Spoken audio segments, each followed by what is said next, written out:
وہ ایک بادشاہ سلامت تھے، ان کو خواب آیا کہ میرے سارے دانت ٹوٹ گئے، تو ایک تعبیر کرنے والا بلایا، اس کو کہنے لگے میں نے خواب دیکھی ہے میرے سارے دانت ٹوٹ گئے۔ اس نے تعبیر کی، وہ کہنے لگا بڑے دکھ سے بتا رہا ہوں آپ کی زندگی میں آپ کے سارے رشتہ دار، بال بچہ، بہن بھائی سب فوت ہو گئے۔ بادشاہ نے تلوار منگائی اور تعبیر بتانے والا بھی باپ، اس نے کہا سب کے بغیر جی کے کیا کری؟ اس لیے ایک اور بلایا تعبیر والا، اسے کہا تعبیر بکاؤ، خواب میں میرے سارے دانت ٹوٹ گئے۔ حضرت نے کہا بادشاہ سلامت، مبارک ہو، اللہ تعالیٰ آپ کو اپنے خاندان میں سب سے لمبی عمر عطا فرمائے۔ یہ جو ہمارا خیال ہوتا ہے نا کہ سارے لوگ ہمیں اچھا کہے، یہ خیال سرے سے درست ہے ہی نہیں۔ ساری دنیا مسلمان ہو گئی، اللہ کو ماننے لگی ہے، حضور کا کلمہ پڑھنے لگی ہے، تو آپ کو سارے اچھا کیسے کہہ دیں گے؟ جب رب رسول کے بارے میں ابھی سارے لوگ کلمہ نہیں پڑھتے، مطیع اور فرما بردار، تو آپ کا یہ دعویٰ کیسے ہے؟ آپ یہ کیسے محسوس کرتے ہیں؟ حضرت جنید بغدادی رحمت اللہ علیہ ایک شخص کا جنازہ پڑھ کے فارغ ہوئے تو لوگوں نے کہا حضور بڑا ہی اچھا آدمی تھا، ہر بندہ اس کی تعریف کرتا ہے۔ آپ فرمانے لگے غلطی ہو گئی، اس کا جنازہ نہیں پڑھنا چاہیے تھا، یہ تو ذو منع بندہ تھا، ذو وجہین تھا، دو منہوں والا تھا، جس کے پاس جاتا تھا اسی کا ہو جاتا تھا۔ اس نے تو سب کو راضی رکھنے کی پالیسی اختیار کی ہوئی تھی، لہذا یہ درست نہیں تھا۔ اگر یہ بندہ سچا ہوتا، حق بات کہتا، تو لوگ اس کے مخالف بھی ہوتے۔ اگر یہ صحیح رستے پر ہوتا تو لوگ اسے برا کہنے والے بھی ہوتے۔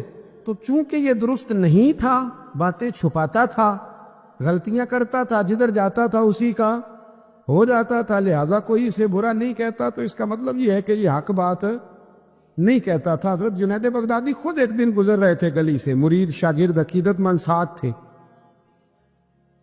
تو ایک شخص نے آپ سے کہا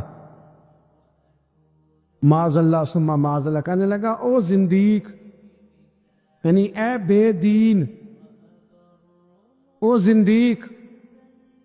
جب اس نے یہ لفظ کہے نا تو آپ کے شاگردوں کو بڑا برا لگا، غصہ آیا۔ حضرت جنید بغدادی رحمت اللہ علیہ نے پلٹ کے اس شخص کی طرف دیکھا تو آپ ہنسے، فرمانے لگے یار سارے بغداد کو میرا ایک ہی نام یاد تھا کہ میں دیندار ہوں، تو نے اچھا کیا ایک اور نام بھی یاد کرا دیا ہے۔ چلو ایک اور نام بھی لوگوں کو یاد ہو گیا، پہلے سارے بغداد کو میرا بولیے ایک ہی نام پتہ تھا کہ جنید، بڑا اچھا کیا تو نے۔ حضرت مولانا ظفر الدین صاحب بہاری ملک العلماء، انہوں نے بخاری کی شرح لکھی ہے، اعلیٰ حضرت رحمت اللہ علیہ کے خلیفہ تھے مولانا ظفر الدین بہاری رحمت اللہ تعالی علیہ۔ آپ فرماتے ہیں کہ اعلیٰ حضرت کو نا بے شمار خط آتے تھے، اب تو ٹیلی فون کا رواج ہے، تو اس زمانے میں خطوط ہی، ویسے خط بھی بڑا شاندار ہوتا تھا، بندہ سوچ سمجھ کے تو لکھ لیتا تھا نا، تو بڑے خط آتے تھے اعلیٰ حضرت کو، خطوط پر ہی آپ جواب دیا کرتے تھے۔ خط آتے، کسی نے کسی لقب سے پکارا ہے، کسی نے کسی نام سے پکارا ہے، کسی نے ایک خط آیا تو اس میں بڑے غلط لفظ لکھے تھے، بڑے بڑے غلط جملے، معاذ اللہ ثم معاذ اللہ، ملامتی لوگ جو ملامت کرنے والے ہوتے، انہیں بڑی تکلیف پہنچائی تھی۔ تو اعلیٰ حضرت فاضل بریلوی رحمۃ اللہ تعالیٰ علیہ کے خلیفہ مولانا ظفر الدین صاحب بہاری رحمۃ اللہ علیہ نے وہ خط جب پڑھا تو بڑا غصہ آیا، بڑا جلال۔ اعلیٰ حضرت رحمۃ اللہ علیہ فرمانے لگے کیا ہوا؟ عرض کی اور اس نے بڑے برے لفظ لکھے ہیں، میں اس پر مقدمہ کروں گا، کیس کروں گا، عدالت جاؤں گا۔ تو اعلیٰ حضرت فرمانے لگے وہ پہلے جس نے پیارے لفظ لکھے ہیں پہلے اس کے لیے انعام کا اعلان کرنا، پہلے کوئی جائیداد دے، کوئی تحفہ دے، پھر اس پر مقدمہ بھی کر لینا۔ فرمایا اگر اتنے لوگ اچھا کہہ رہے ہیں تو دو چار ایسے ہیں بھی، تو میں یہ کہا کرتا ہوں چلو نظر نہیں لگتی، کیا ہوتا ہے بولیے، اللہ کرے آپ کو سمجھ آئے، چلو نظر نہیں لگتی، کو دو چار ہوں بھی تو نظر کوئی عرض نہیں، نظر نہیں لگتی۔ اعلیٰ حضرت فرمانے لگے یا تو ان کو انعام دو، ان کے نام جائیداد کراؤ، تو پھر تکلیف دینے والوں پر مقدمے بھی کر لینا، تو اگر وہاں تمہیں نام نہیں دے رہے تو پھر یہاں تمہیں مقدمہ کرنے کی حق بات پر، سچی بات پر آپ مستقل مزاجی اختیار کریں، آپ ٹھہریں. پھر آپ کو کوئی کیا کہہ رہا ہے، کوئی آپ کے بارے میں کیا بیان کر رہا ہے، پھر آپ اس بات سے نکل آئیں، پھر آپ اس سے نکلیں. میرے نبی رحمت، نور مجسم، شفیع معظم صلی اللہ تعالی علیہ وسلم طائف کے بازار بھی چلے گئے تھے، عکاظ کی منڈیوں میں بھی حضور چلے گئے. نبی پاک نے کافر کے ہر سوال کا جواب دیا، اور جب دین کی تکمیل ہونے لگی مدینہ منورہ میں تو کافر ختم ہوئے تو منافق کھڑے ہو گئے. پوری صورتیں ہیں منافقین کے بارے میں. ادھر سے معاملہ ختم ہوا تو ادھر سے کبھی حضور کے علم پر اعتراض کرتے ہیں، کبھی حضور صلی اللہ تعالی علیہ وسلم کے صحابہ پر شکوہ کرتے ہیں، کبھی کوئی بات کرتے، کبھی کوئی بات کرتے. لیکن میرے حبیب کریم علیہ السلام نے ہمیشہ ڈٹ کر، کھڑے ہو کر، استقامت کے ساتھ ہر بات کو سنا اور امت کو یہ پیغام دیا کہ تم نے سچی بات پر کھڑے رہنا ہے، تم نے دائیں بائیں پلٹنا نہیں ہے. امام احمد بن حنبل رحمت اللہ ہے، امام احمد بن حنبل بہت بڑے امام تھے. 14 جلدوں میں کتاب لکھی آپ نے حدیث پاک کی، مسند امام احمد بن حنبل. اور کلیجہ ٹھنڈا ہو جاتا امام صاحب کی تحریریں پڑھ کے. اتنے بڑے آدمی، ہر دور میں کوئی نہ کوئی فتنہ پیدا ہوتا ہے. تو فتنہ اس طرح پیدا ہوتا ہے کہ لوگ دین کا نام لے کے بعض اوقات فتنہ کرتے ہیں. مرزا غلام محمد قادیانی جب آیا تھا تو وہ تشریحات ہی کرتا تھا معاذ اللہ دین کی. کبھی اپنے آپ کو محدث کہتا تھا، کبھی مفسر کہتا تھا، پھر آہستہ آہستہ وہ مجدد بننے لگا، پھر کہنے لگا میں ذلی نبی ہوں، بروزی. پھر اس بے ایمان نے کھل کر اپنے باطن میں چھپی ہوئی ہر غلاظت کا ذکر کرنا شروع کیا. تو دین کے اندر داخل ہو کر، دین کا نام لے کر جو فتنے برپا کیے جاتے، اللہ تعالیٰ ان سے محفوظ فرمائے، اللہ تعالیٰ ہمیں محفوظ فرمائے. دین کا نام لے کر، لبادہ اوڑھ کر، لائسنس لے کر دین کا جو فتنے لوگ برپا کرتے، بڑے خطرناک، بڑے خوفناک وہ بھی فتنے ہوتے ہیں. حضرت امام احمد بن حنبل کے زمانے میں ایک فتنہ اٹھا تھا خلق قرآن کا، خلق قرآن کا، کہ قرآن اللہ کی تخلیق ہے یا اللہ کا کلام ہے. لوگ گنجائشیں نکالتے ہیں نا اس طرح کے جملے کہ لوگوں کو کیسے قرآن پاک سے یا حضور کے فرمان سے یا دین سے دور کیا جائے، تو تعویلات کرتے ہیں. ایک فتنہ تھا. امام صاحب نے ڈٹ کے فتویٰ دیا کہ قرآن مجید اللہ کا کلام ہے، یہ اللہ کا کلام ہے، حضور علیہ السلام پر نازل ہوا ہے. امام صاحب نے اعلان کیا، ڈٹے، تو بادشاہ وقت نے آپ کو قید کر دیا. پولیس بھیجی، امام صاحب کو پکڑ کے لے گئی. جیل میں جانا کو برا نہیں، سارے جیل میں قیدی برے نہیں ہوتے. جیل میں تو حضرت یوسف بھی رہے ہیں، حضرت یوسف علیہ السلام بھی جیل میں. سارے لوگ جرم کر کے نہیں آئے ہوتے، کچھ عدل کر کے بھی جیل میں آئے ہوتے. لیکن اس کا غلط ترجمہ نہ کر لینا، جیل میں برے بھی ہوتے ہیں، برے بھی جیلوں میں اپنی مرضی کی لائنیں بھی لوگ بنا لیتے ہیں نا. تو اچھے لوگ بھی بعض اوقات بعض آزمائشوں کے سبب جیلوں میں جاتے ہیں. امام احمد بن حنبل کو جب گرفتار کر کے لے گئے نا، تو امام صاحب کچھ دن جیل میں رہے. جب واپس تشریف لائے امام احمد بن حنبل رحمۃ اللہ علیہ، جب آپ واپس تشریف لائے تو آپ کے صاحبزادے کہتے ہیں کہ ابو الحسن نام کا ایک چور تھا، ابو الحسن نام کا پکا چور تھا. پکے چوروں کا بھی سب کو پتہ ہوتا ہے نا، سارا بغداد جانتا تھا کہ پکا چور ہے. لیکن امام صاحب کچھ مہینے جیل میں رہ کے واپس آئے تو ہر نماز کے بعد اس چور کے لیے دعا کرتے، کہتے اللہ ابو الحسن پہ رحم فرما، اللہ اس پر.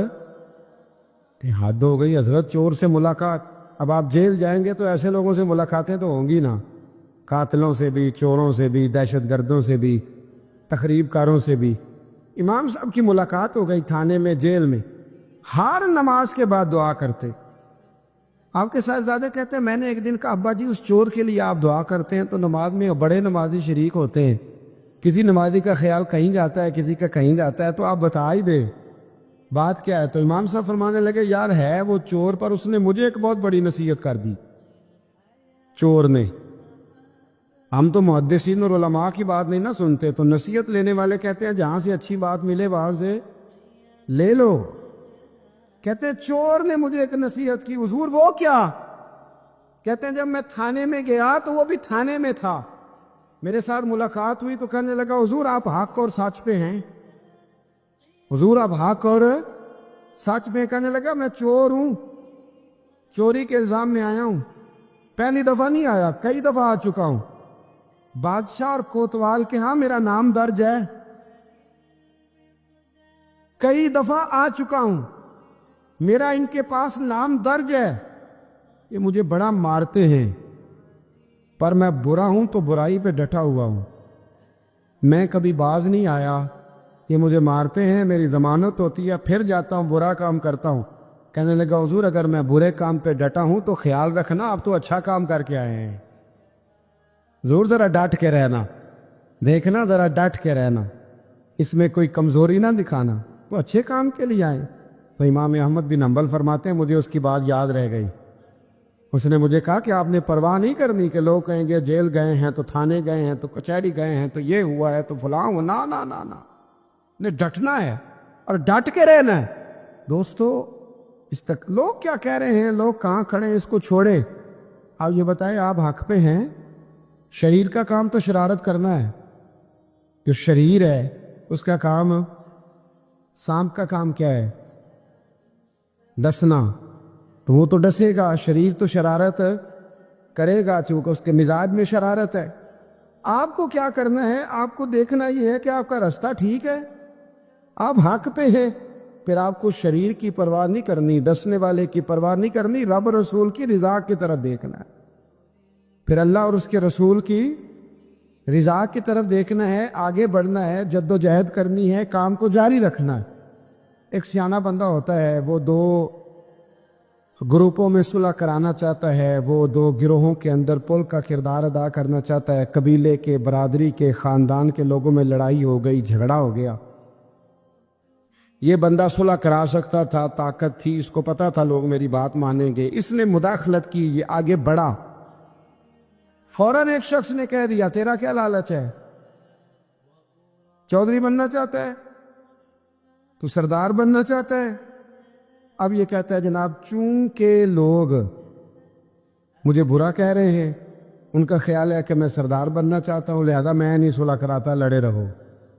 حالانکہ میرے نبی کریم سید عالم نور مجسم صلی اللہ علیہ وسلم نے ارشاد فرمایا ہے، محبوب کریم علیہ السلام نے فرمایا دو گروہوں میں جو صلح کرائے گا رب 2 حج اور 2 عمرے کا ثواب عطا فرمائے.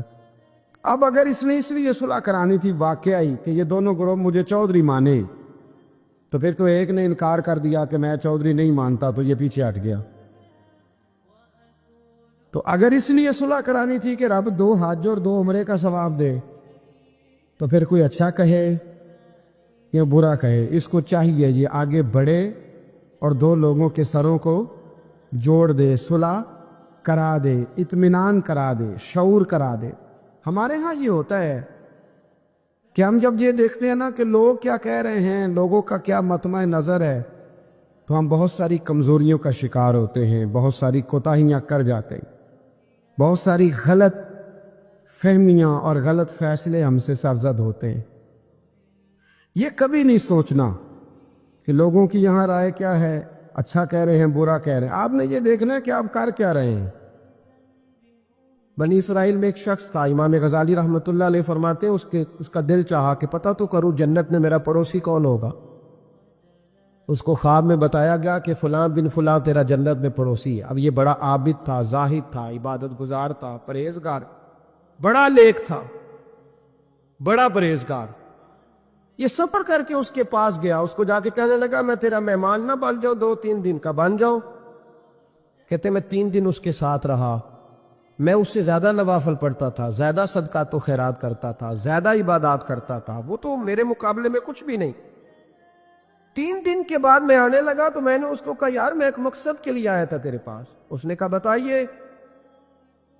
میں نے کہا کہ میرا آنے کا مقصد یہ تھا کہ میں دیکھوں تو کون سی ایسی عبادت کرتا ہے کہ جنت میں تو میرا پڑوسی بنے گا.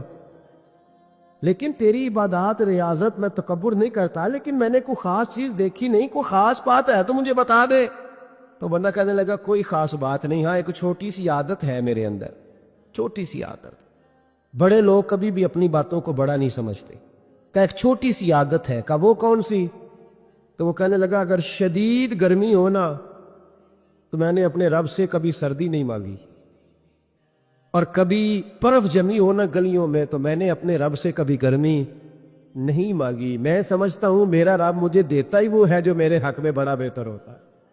یہ ایک میری چھوٹی سی عادت ہے کہ کڑاکے کی دھوپ میں میں نے کبھی مالک سے سائے کا سوال نہیں کیا، اور اگر تیز بارش ہو رہی ہو تو میں نے کبھی یہ نہیں کہا کہ بارش نہیں ہونی چاہیے تھی، کیا بلے گا فلاں چیز کا. میں سمجھتا ہوں جو بہتر تھا اللہ نے وہی دے دیا ہے تو میں مطمئن رہتا ہوں. تو وہ بھی وہ نیک آدمی وہ اللہ کے ولی کہنے لگے اسے چھوٹی سی عادت نہ بتا، تیری یہ وہ عادت ہے جس کی وجہ سے رب تجھ سے راضی ہو گیا ہے. اللہ تجھ سے راضی ہے تیری اس عادت کی بنا پر. جب ہمارے مزاج میں یہ چیزیں آ جائیں گی نا کہ جو میرے حق میں بہتر تھا مالک نے مجھے وہ دے دیا ہے، پھر ہم ہر جگہ بیٹھنے کی تمنا نہیں کریں گے، پھر سامنے والے سے ہم حسد نہیں کریں گے، پھر ہم یہ نہیں چاہیں گے کہ اللہ کرے وہ مر جائے اور اس کی ہر چیز مجھے مل جائے. پھر ہمارا مزاج پھر ہماری طبیعت یہ نہیں رہے. اللہ کی رضا پہ راضی رہے، مالک کے فیصلوں میں اپنے دل میں کوئی بوجھ محسوس نہ کرے.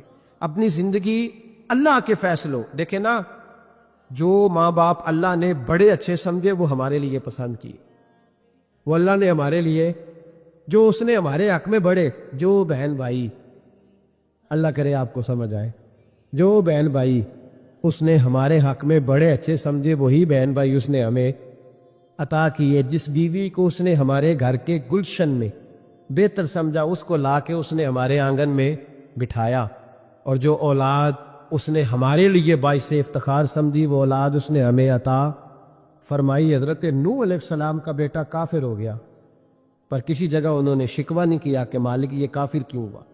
اللہ کے قبضے میں ہے نا دل، پھیر سکتا ہے نا، مقلب القلوب ہے.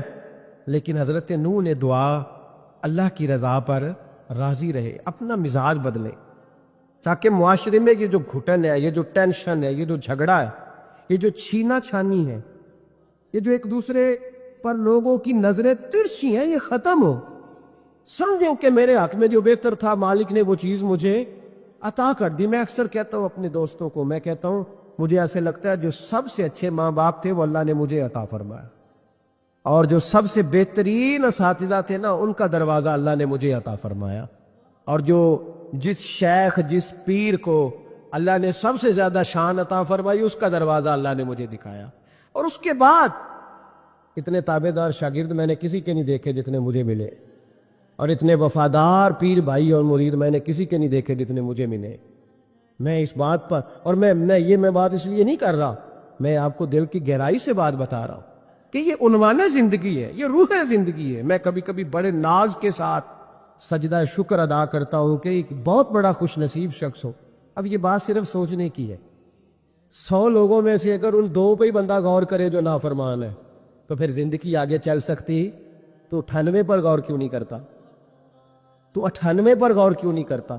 اگر کسی شخص کے ساتھ تیرے 20 سال گزرے اور تو صرف اسے ایک دن کو یاد رکھے جس دن میں اس نے تکلیف دی تھی تو پھر یہ تیری زیادتی ہے. تو باقی ان دنوں کو کیوں نہیں یاد رکھتا جن دنوں میں اس کے تیرے ساتھ محبت والا معاملہ فرمایا، خدمت والا، راضی دل رضا کا مزاج بنائے. یہ مسلمان کے ایمان کا حسن ہے، یہ مسلمان کے کردار کا کمال ہے، یہ مسلمان کی سوچ کا بلند معیار ہے، یہ مسلمان کا اعلیٰ مقام ہے. حضرت عبداللہ ابن عمر کا بیٹا بیمار ہو گیا. بڑے پیارے ہوتے ہیں نا بیٹے. آپ بڑے پریشان تھے، شدید پریشان. صحابہ کہتے ہیں ہم نے آپ کو بڑی تکلیف میں دیکھا، کبھی اس حکیم کے پاس، کبھی اس حکیم کے پاس، کبھی اس جگہ، کبھی اس جگہ. کچھ دنوں کے بعد بیٹا انتقال کر گیا. لیکن کہتے ہیں جب ہم تعزیت کے لیے گئے تو ہم نے ان کے چہرے پر بہت ساری سکون کو، بہت ساری راحت کو دیکھا. بیٹا انتقال کر گیا. جب وہ بیمار تھا تو پریشان تھے، اب جب انتقال کر گیا تو سکون میں. تو کہتے ہم نے ان سے سوال کیا کہ حضور اس وقت آپ پریشان تھے، انتقال کے بعد تم لوگ زیادہ پریشان ہوتے، اب آپ سکون میں ہیں. تو آپ فرمانے لگے جب تک میری ڈیوٹی تھی میں پریشان تھا، خدمت کر رہا تھا، نوکری کر رہا تھا. اب میں اسے اس کے پاس چھوڑ آیا ہوں جو مجھ سے بہت زیادہ اس کا خیال رکھنے والا ہے. جو مجھ سے کئی ہزار گنا بڑھ کے اس پر توجہ کرنے والا. اب مجھے پریشانی، اب میرا قریب مجھ سے کہیں بڑھ کر اس کا خیال رکھے گا، اسے سکون دے گا، اسے راحت دے گا، اور میں اپنے رب کے فیصلے پر بڑا راضی ہوں. اس نے جو بہتر سمجھا اس نے میرے حق میں وہ فیصلہ. حضرت ابن وقاص رضی اللہ تعالیٰ عنہ بڑے مستجاب الدعوات بزرگ تھے، مستجاب الدعوات. حضرت عبداللہ بن صائب رضی اللہ تعالیٰ عنہ فرماتے میں حج کرنے گیا تو میں طواف وداع کرنے گیا. حج کا آخری رکن ہوتا ہے، پس آتا ہے نا آفاقی حاجی تو طواف وداع کرتا. کہتے ہیں جب میں طواف وداع کرنے گیا تو طواف وداع کے موقع پر میں نے دیکھا کہ جتنا رش حجر اسود کے پاس ہے اتنا ہی حضرت ابن وقاص کے پاس بھی ہے. شاید سمجھ نہیں آئی آپ کو میری بات. حجر اسود کے پاس بہت بڑا رش ہوتا ہے، ہر آدمی کی خواہش ہوتی ہے بوسہ لینے کی. جتنے لوگ وہاں کھڑے تھے اتنے ہی لوگ حضرت سیدنا ابن وقاص رضی اللہ تعالیٰ عنہ کے پاس بھی کھڑے تھے. تو کہتے مجھے تعجب ہوا. عبداللہ بن صائب کہتے میں بھی ان کے پاس جا کے بیٹھ گیا تو میں نے دیکھا کہ وہ نابینا ہے، آنکھوں سے نظر نہیں آتا. لوگ ان کے پاس دعائیں کرانے آ رہے ہیں اور فرماتے میں نے عجیب حال دیکھا، بیمار ترین شخص ان کے سامنے آ کے بیٹھا، حضور میرے لیے دعا کر دیں. تو فرماتے انہوں نے دعا کے لیے ہاتھ اٹھائے تو وہیں اسی وقت میں نے دیکھا اللہ نے اس بندے کو شفا فرمایا. میں نے دیکھا مقروض دعا کرا رہے ہیں، بیمار، بے اولاد، جو بھی دعا اسے کراتا اللہ اس کی حاجت کو پورا فرما دیتا. حضرت عبداللہ بن صائب کہتے ہیں میں شام تک بیٹھا رہا، ہر نماز کے بعد رش ہوتا، میں دیکھتا رہا. فرماتے ہیں شام ہو گئی، لوگ دعائیں کرا کے چلے گئے. جب مغرب کا وقت ہوا تو نابینا تھے، پھر بھی مجھ سے کہنے لگے عبداللہ ساری دنیا نے دعائیں کرائی ہے، تو نے نہیں کرانی؟ تو صبح سے بیٹھا ہے بس دیکھے ہی جا رہا ہے، تو نے نہیں کوئی دعا کرانی؟ تو کہتے ہیں میں نے کہا حضور میں نے دعا نہیں کرانی، ایک سوال پوچھنا ہے. تو فرمانے لگے پوچھو. تو میں نے کہا حضور سارا زمانہ جو دعا کراتا ہے اور اللہ آپ کی قبول کرتا ہے تو ایک دعا آپ اپنے لیے بھی کر لیں، اللہ آپ کو آنکھیں عطا فرما دے. مالک جو قبول کر رہا ہے تو ایک کر لیں اپنے لیے بھی. میں گڈی تے ہتھ ڈور سجن دے، وہ جنج رکھے اونج رہنا ہے، وہ جنج رکھے اونج رہنا ہے. واجب نہیں جے وچ شریعت مندہ خسم نو کہنے لگے ایک دعا اپنے لیے بھی کر لیں.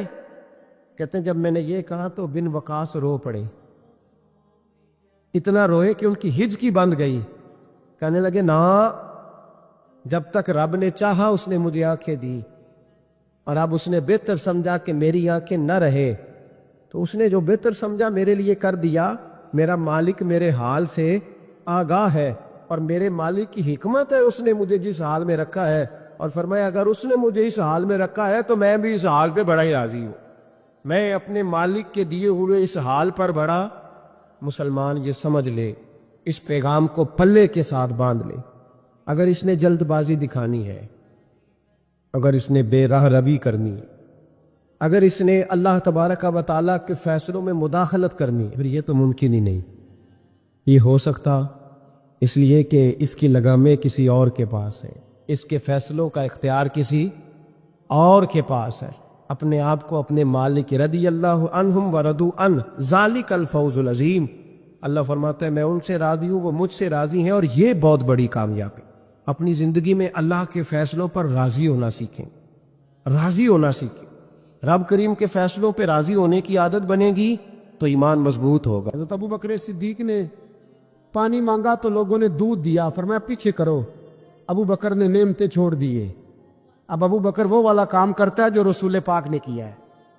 فرمایا نہ دودھ شاید پیش نہ کرو، جو مانگتا ہوں بس وہ دو. حضرت ابو بکر صدیق نے بڑے مالدار تھے. حضرت عمر فاروق رضی اللہ تعالیٰ عنہ کے پاس صحابہ کرام جمع ہو کے آئے، کون سا ایسا شخص ہے جس کی تنخواہ میں اضافہ ہو جائے؟ تو لوگ کہتے ہیں نہیں مجھے نہیں چاہیے. پر ہم نے وہ لوگ دیکھے ہیں. حاجی صادق صاحب کو مسجد والوں نے کہا 1000 روپیہ تنخواہ بڑھانی ہے تو حاجی صاحب کہنے لگے میرا بڑا سونا گزارا ہوتا ہے، مینوں نہیں بڑھے دے. حضرت سیدنا عمر فاروق رضی اللہ تو صحابہ اکٹھے ہو کے گئے. کہنے لگے عمر حضور کے زمانے میں بظاہر غربت رہی، جناب صدیق اکبر کے زمانے میں غربت، اب تو بڑی ریل پیل ہے، بحرین سے لاکھوں کا مال آتا ہے، آپ کو بڑے بڑے سفیر ملنے آتے ہیں، پر آپ وہی پرانا کرتا اور وہی تامت جو کئی جگہ سے سی آپ نے، کئی جگہ سے پھٹی. اور حضرت عمر ایک دن عید کی نماز پڑھانے گئے تھے تو ننگے پیر ہی چلے گئے. لوگوں نے کہا جوتا، فرمایا ٹوٹ گیا تھا یار، پہننے کے قابل نہیں تھا. فرمایا ننگے پیر آ گئے ہو، لوگ کیا کہیں گے؟ فرمایا چھوڑو، عمر کے پاؤں ننگے ہیں لیکن عمر کے کردار میں تو کوئی شک نہیں نا، پیر ہی ننگے ہیں نا، کیا ہوا؟ چھوڑو اس بات، کوئی پیار نہیں دنیا داری سے، دولت سے، کوئی چکر ہی نہیں. حضرت سیدنا عمر فاروق رضی اللہ تعالیٰ عنہ کو صحابہ نے کٹھے ہو کے کہا، یہ ہے امت کے بیدار ہونے کے طریقے جو عرض کر رہا ہوں. کہا جناب آپ اب بڑا مال غنیمت ہے اور جس طرح ہر صحابی کا حصہ ہے آپ کا بھی حصہ ہے، تو ایک نیا کرتا ہی ڈال لیں آپ خرید کے. اب جب مشورہ ہو گیا صحابہ میں تو کہنے لگے عمر سے بات کون کرے گا؟ نیا کرتا پہننے کی عمر سے بات کس کو برا لگتا ہے جی؟ نیا کرتا کون بات کرے گا؟ حضرت سیدنا علی المرتضیٰ کا انتخاب ہوا. کہنے لگے مولا علی کی بڑی عزت کرتے ہیں، ان سے بڑا پیار کرتے ہیں، ان سے بات کرتے ہیں. تو حضرت علی کو بلایا گیا، عرض کی حضور مہربانی فرمائیں حضرت عمر سے کہے نئے کرتے کے لیے. آپ فرمانے لگے عمر میری بڑی قدر کرتا ہے، بڑی بات سنتا ہے، پر یہ والا کام نہیں میں عمر سے کہہ سکتا، یہ کسی اور سے کہو. تو کہنے لگے آپ رہنمائی کر دیں کس کو کہیں. تو جناب علی المرتضیٰ فرمانے لگے اگر حضرت عائشہ صدیقہ سے کہو گے تو عمر فوراً مان جائے گا، وہ مومنوں کی ماں ہیں. صحابہ حضرت عائشہ کے پاس، اماں جی عمر کو بلائیں، ان کو کہیں بڑے بڑے سفیر آئے ہوتے ہیں، وہی پرانے کپڑے پہن کے بیٹھ جاتے ہیں. اللہ اکبر. حضرت عائشہ نے پیغام بھیجا، فرمایا عمر کو بلاؤ. عمر فاروق دوڑے ہوئے آئے، پردے کے پیچھے حضرت عائشہ کے پاس گھٹنوں کے بل، اماں جی دیر تو نہیں کر آیا میں آنے میں؟ حکم ہو، حضور کے گھر سے پیغام آیا، بڑے بڑے سفیروں کو چھوڑ کے بھاگے. حضرت عائشہ صدیقہ کہنے لگی عمر دیکھو جائز پیسے ہوں تو اسلام اچھے لباس سے منع نہیں کرتا، اب بڑا بڑا مال آیا ہے، اب تیرا بھی حصہ ہے، تو صحابہ کرام کی خواہش ہے کہ نیا کرتا پہن لو، بڑے بڑے سفیر آتے ہیں، حرج بھی کوئی نہیں، جائز بھی ہے، کو منع نہیں. حضرت عمر نے گردن جھکا، جی اماں جی، جی اماں جی، جی اماں جی. حضرت عائشہ کہتی ہیں بات ختم ہوئی، عمر نے گردن اٹھائی تو عمر کی داڑھی آنسوؤں سے بھری ہوئی. کہتی ہے مجھے کہنے لگے اماں جی میں تو صرف مسجد میں دیکھا کرتا تھا، آپ تو مصطفیٰ کو دن رات دیکھتی تھی، جس طرح کے کرتے آمنہ کے لال نے پہنے ہیں مجھے بھی پہنا دو، میں تیار ہوں، میں پہن لوں گا، میں تیار ہوں، پر جس طرح کے میرے نبی نے پہنے. حضرت عائشہ کہتی ہے میں پھوٹ کے روئی، میرا پلو آنسوؤں سے بھر گیا. فرماتی ہیں میں عمر کی بات سنتی گئی تو میرا پلو آنسوؤں سے، میں نے کہا عمر تو جا، تو ٹھیک ہے. فرماتی ہے عمر فاروق سلام کر کے اٹھے، امیر المومنین چلے گئے. اس کونے میں صحابہ چھپے ہوئے تھے، وہ آئے، کہا اماں جی کیا بات ہوئی؟ تو میں پھر رو پڑی. میں نے کہا کیا بتاؤں، تمہیں پرانے کرتے نظر آتے ہیں، اسے محمد عربی کے جلوے نظر آتے ہیں، اسے رسول اللہ کا رنگ نظر آتا ہے، اسے وہ غلامی نظر آتی ہے. عمر کو دنیا سے پیار، اور دنیا سے پیار نہیں تھا، دعا پتہ کیا تھی؟ یوں جھولی اٹھا کے اللہ مرزقنا شہادتن فی سبیلک واجعل موت فی بلد حبیبک. اللہ عمر کو بسترے والی موت نہ دینا، موت شہادت کی دینا، اور میں میدان میں جا کے نہیں مرنا چاہتا، مجھے رسول اللہ کے شہر میں موت چاہیے، پار جا کے نہیں، یہی میدان لگے مدینے میں، یہی موت آئے، اسباب بنا، میں مدینہ بھی نہیں چھوڑنا چاہتا. او بھائی ان لوگوں کو نہیں پیار تھا. جناب صدیق اکبر کا وصال ہوا تو زہر کے اثر سے، وہ جو آپ کو زہر لگا تھا، بعض مفسرین نے لکھا ہے کبھی کبھی وہ جو سانپ نے ڈسا تھا تو کبھی کبھی اس کا اثر آتا تھا، بس اللہ نے شہادت دینی تھی کبھی کبھی، ورنہ تو بڑی شفائیں تھیں. حضرت عمر شہید، حضرت عثمان، جناب علی، امام حسن، امام حسین، علی اکبر، علی اصغر، حضرت عباس، حضرت سعد بن معاذ، حضرت امیر حمزہ، مصعب بن عمیر. میرے محبوب نے تو لسٹ بنائی شہیدوں کی، لسٹ بنائی. لسٹ بنائی شہیدوں کی، شہادت سے پیار کیا رسول اللہ صلی اللہ علیہ وسلم کے غلاموں نے، پیار کیا شہادت سے، اسی لیے تو کافر اٹھ نہیں سکا کہ شہادت سے حضرت سعد بن معاذ رضی اللہ تعالیٰ عنہ کو زخم لگ گیا، جنگ سے زندہ آ گئے لیکن زخم میں رو کے کہنے لگے محبوبہ سارے شہید ہو گئے، میں ایسے ہی رہ گیا۔ حضور نے فرمایا نہیں، رب تجھے بھی شہادت کی موت ہی عطا فرمائے گا۔ اسی زخم میں پردہ ہو گیا۔ میرے بھائی حضرت عمر بن جموح رضی اللہ تعالیٰ عنہ 4 بیٹے لے کے احد کے میدان میں آئے، کہا محبوبہ میرے 4 ہی تھے، میں سارے لے آیا ہوں، سارے ہی قبول ہیں؟ فرمایا ٹھیک ہے۔ پھر خود بھی زرہ پہن لی، ایک ٹانگ سے لنگڑے تھے، ٹانگ چھوٹی تھی۔ حضور نے فرمایا تو نے کیوں لباس پہن لیا ہے؟ کہا حضور میں نے بھی تو جہاد پہ جانا ہے نا۔ تو حضور نے فرمایا تیرے 4 بیٹے تو جا رہے ہیں۔ تو کہا یا رسول اللہ کیا لنگڑے جنت میں نہیں جا سکتے؟ حضور لنگڑے اللہ کو قبول نہیں، میں نہیں جا سکتا۔ تو میرے نبی پاک صلی اللہ علیہ وسلم نے فرمایا نہیں، جنت تو تیرا انتظار کر رہی ہے۔ کہا حضور پھر میں بھی جاؤں گا، بچے جائیں گے تو میں بھی جاؤں گا۔